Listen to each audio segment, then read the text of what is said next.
Chapter 8. Laughter. A cool breeze rose from the river, waking me and riffling the edges of my skirt. My stomach growled like a starving tiger. At home, the two of us would have been up making breakfast. We'd been poor, but at least we always had something to eat. When you woke, I knew you would be hungry too. Maybe we could go to the tea shop and ask if we could work there again. Cootie woke with a snort. He snuffled at your face until you sat up. Amma, you murmured. Just us, remember? Go home now, Viji? We live here now, Ruku. Our own place, like in our story. Palace? Kind of. We rule ourselves here, so it's as good as being princesses. You lifted your head high and surveyed the ruined bridge like a princess. Down by the riverbank, people were bathing. I spotted the boys by the river's edge. From our bundle, I grabbed a change of clothes and our toiletries, towel, and water bottle. We walked down to the water with Kuti at our heels. Up close, the river was not beautiful. It looked more gray than silver. We watched Arl dive off a rock, his heels kicking an old cardboard carton that bobbed past. With a joyful yip, Kuti splashed in and then ran back out to greet Mutu, who was still standing on the rock. Mutu laughed as Kuti shook his coat, sending the shower of droplets into Mutu's face. Now I don't need to wash, he said. What a thoughtful dog you are. Good dog, you agreed. Ruku's dog. Want to come for a swim? Mutu grinned at you. The water's nice and cool. No, I said. Ruku can't swim. Let her have some fun. Arl was wading to the shore. We won't take her where it's deep. Mutu cupped some water and let it dribble down your back. You giggled and slid into the river with all your clothes on. Don't worry, Arl said. We'll see that she's safe. You splashed one another for a while, ignoring the litter that floated by. Kuti swam around you in circles.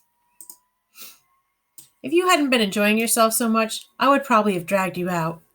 Part of me was irritated that you'd gone right ahead into that to bathe with the boys without me. But then, it was the first time I'd seen you make friends so easily. It was a nice change after years of meeting kids who hadn't been kind or warm to either of us, except for Subu, whom Aro resembled a little. Want some soap? I asked the boys. None for me, Mutu said. I smell good enough already. But Arl thanked me, and I waded into the water, and we started washing ourselves and the clothes we were wearing. When we got out of the water, I gave the boys one of our towels, and Arl accepted it gratefully, though Mutu said he'd prefer to dry off in the sun. Behind a bush, you and I peeled off our clothes and changed into the dry skirts and blouses I'd brought. With our fingers, we scrubbed tooth powder onto our teeth and rinsed it off with the last of the water left in our plastic bottle. Back at the bridge, I wrung out our wet clothes and towel and weighed them down with stones to dry in the sun. Hungry, you announced. Sorry, I said. Don't have anything. We'll go find something. No banana? No, sorry. Papaya? You suggested. No. Guava? No. No pomegranate, no jackfruit, no oranges, no sapotes, no sweet limes, no nothing. No, no, no, you repeated, faster, louder, and more annoyed each time. No, no, no. No, no, no, Mutu joined in.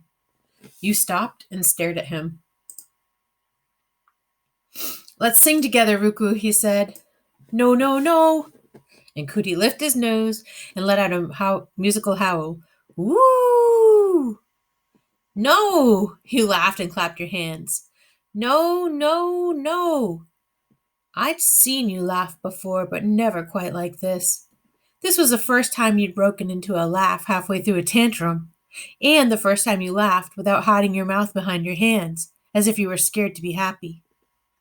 Now you threw back your head the way Mutu was doing, and as the three of you howled away, like a pack of jackals, hungry and homeless though we were, I felt I'd done the right thing by leaving.